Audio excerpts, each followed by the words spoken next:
Once you have taken the camper off the truck, and also be mindful that all of your hookups will reach before you take the camper off of the truck. But once it's off the truck, you can put down the stabilizer jacks. There is a hand crank in the pass-through compartment on the door side of the camper. Use that to put down. You can use one block, you can use more than one block. There's 20 blocks in black bags that are on the opposite side of the pass-through storage compartment.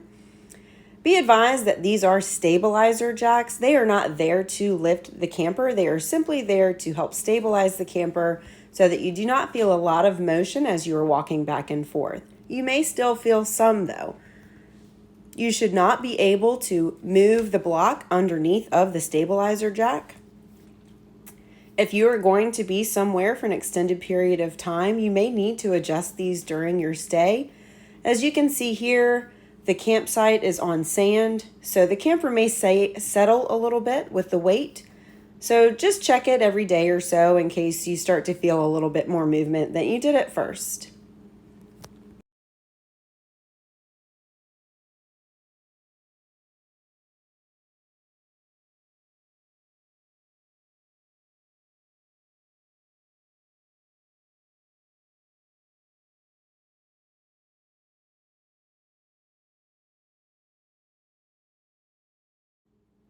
In addition to the stabilizer blocks, make sure that you've put the chocks down behind the wheels or in front of the wheels to ensure that the camper is not going to be rolling down or uphill.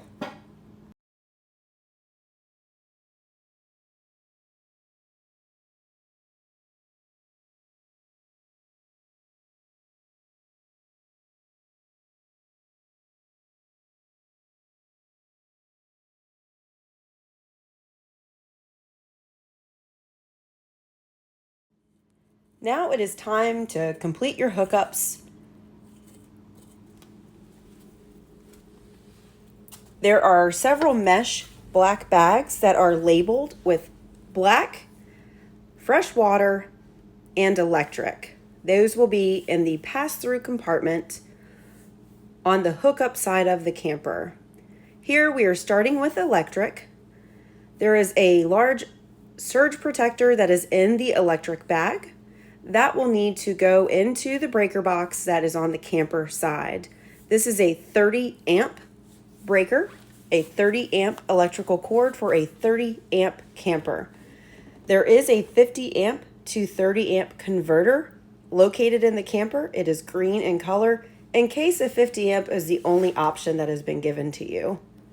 Here there are two options, so we will be using the 30 amp.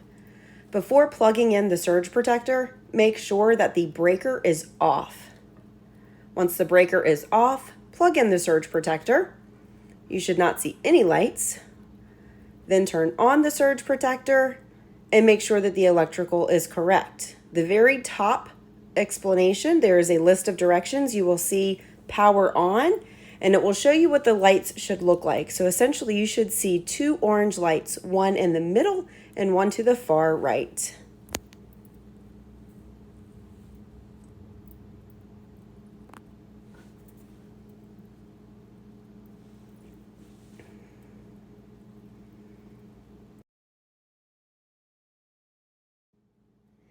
If any of the other patterns of lights outside of the power on at the top, if any of those show up, do not plug in the camper. That will cause a serious electrical malfunction to the camper.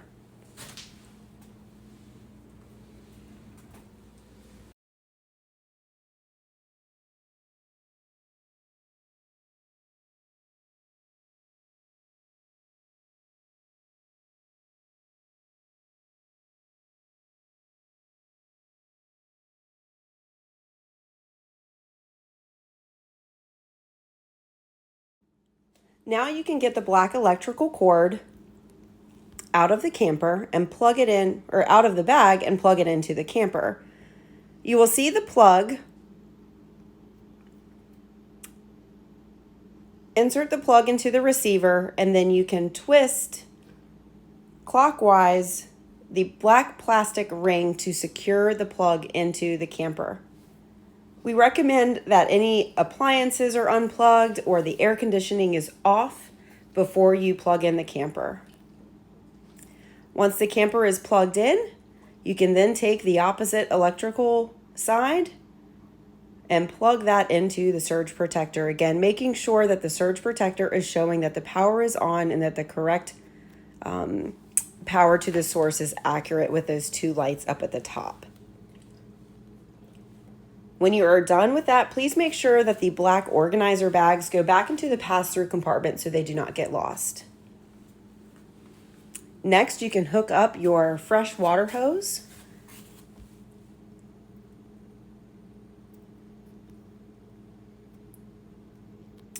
You will start by plugging that into the spigot on the campground side.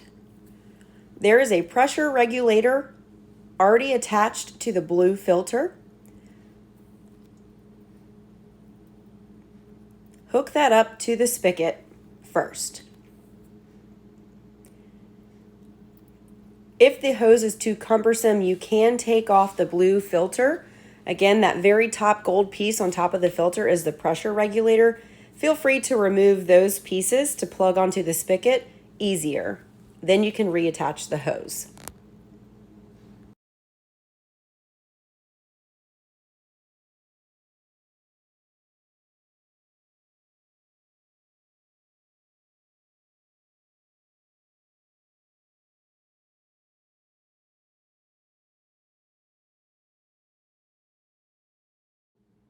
As you can see, we are reattaching the hose to the filter.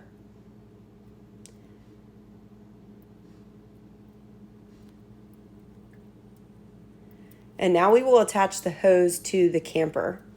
You will see that it is labeled for the city water connection. That is going to be if you